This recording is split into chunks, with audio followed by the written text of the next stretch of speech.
Project MKUltra was the crash program, a mini Manhattan project dedicated to understanding and decoding the human mind. The United States was in a Cold War, a fight to the death with the Soviet Union. The United States brought in paperclip scientists to work on Project MKUltra. These were Nazi scientists who had perfected the means of breaking the human mind using severe trauma in the concentration camps in order to control the human mind with hypnosis. These men were known as programmers. The CIA brought these Nazi paperclip scientists, these programmers, here to the United States, and they were funded in laboratories where they set up programs and experimented upon U.S. citizens, adults, and particularly children, using LSD, electroshock, sensory deprivation, severe trauma and pain induction, as well as radiation. The physical trauma had to be so severe as to create the condition of multiple personality disorder, or dissociative identity disorder, DID.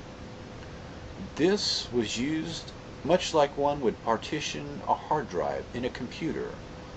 Once the child was traumatized in a horrific manner, the case of multiple personality could be exploited through hypnosis, and for the rest of their lives, this individual could be hypnotically induced to commit acts against their will. They could be used as couriers or in espionage operations, and when they were taken out of hypnosis, they would only have the conscious sense of lost time.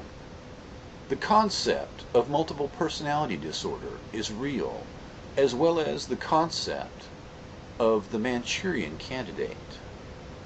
The U.S. government poured millions and millions of dollars into this program to create these MPD cases in small children.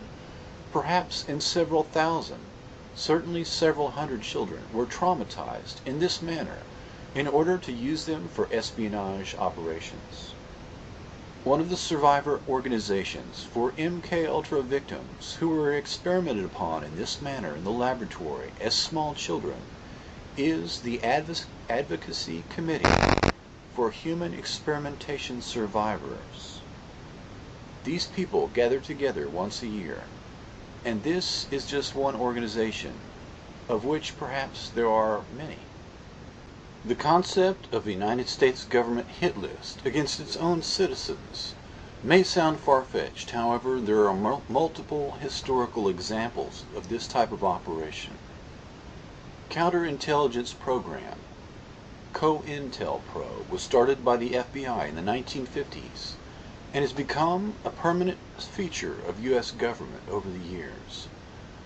The target of COINTELPRO was every progressive movement in the United States. This included the civil rights movement, the anti-war movement, the women's movement, and even the environmental movement. The strategies were essentially counterinsurgency doctrine, warfare in peacetime against the United States, the people of the United States. This included infiltration of these organizations, sending an agent saboteur to join the organization and sabotage it and break it up from the inside, as well as to encourage these activists to take unnecessary risks or to undertake illegal operations to set them up for prosecution. Other techniques aimed at organizations and individuals included the use of false rumors, planting false documents, running fake news stories in the news, on television, and in the paper, the use of the legal system to file false charges and to falsely imprison these people in order to silence them. The FBI, for decades, has used these tactics, which is in essence everything up to and including assassination of the leadership if necessary. Perhaps the most conserved strategy between COINTELPRO and the current program of torture and assassination that I am describing is the use of a forced suicide. Dr. Martin Luther King was the most prominent target of COINTELPRO. He received a letter from J. Edgar Hoover that told him that he must commit suicide or else Hoover would release transcripts and recordings of MLK's marital infidelities. In order to save his marriage and save himself from disgrace, Hoover said that he would not publish these items if MLK would commit suicide. The 30-year-old Dr. King declined to do so. However, there were many other instances of less resilient individuals who did commit suicide. The actress Jean Seberg was probably one of the better known. She was active in the civil rights movement and was, in essence, smeared by false documentations in the public to defame her. Eventually, Jean Seberg and her husband both committed suicide. My charge that microwave weapons are being used against civilians here in the United States and in other nations may sound strange to the initiate. However, these weapons have been used against individuals in other nations. 3 instances I will cite. During World War II, the Japanese did a crash program to develop microwave weapons.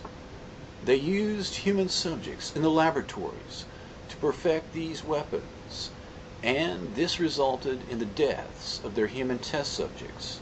The civilian scientists referred to these people as monkeys in their laboratory notebooks to conceal their crimes. At the end of World War II, the U.S. Navy confiscated this program and said, quote, "This weapon could potentially kill unshielded human beings at a distance of 5 to 10 miles, unquote. In 1956, the U.S. Embassy in Moscow came under attack from microwave weapons. The U.S. Ambassador Stossel later developed bleeding eyes, a blood disease, and eventually lymphoma. His death, and the death of others, including subsequent U.S. ambassadors, and the use of these weapons against the U.S. Embassy was covered up until the 1970s, when it was revealed just before it became public from a reporter's investigation. These attacks on the U.S. Embassy launched Project Pandora, the U.S. crash program to develop microwave weapons of our own. At the United States Air Force Base in Grenham Common, England, in 1980, the United States began to deploy medium-range nuclear missiles. A large civilian protest movement began and encircled the base and stayed for many years in an attempt to stop these deployments of medium-range nuclear weapons. The protesters were mostly women and children. About the time that the U.S. convoys would leave carrying these nuclear weapons, many protesters began to complain that they were being attacked with some sort of microwave weapon from inside the U.S. base. This was later verified by Electronics Today and other technical organizations, as well as several different medical studies. It was also confirmed by twice Nobel Prize nominated Dr. Robert Becker, who said that these were the conditions he would expect to see if microwave weapons were being deployed against the protesters. Their physical complaints included memory loss, panic in non-panic situations, retinal bleeding, confusion, vertigo, nausea, burnt face even at night, inability to sleep, racing heartbeat, racing respiration rate, bleeding eyes, disorientation, severe headaches, irritability, temporary paralysis, faulty speech coordination, and in one instance, heart failure.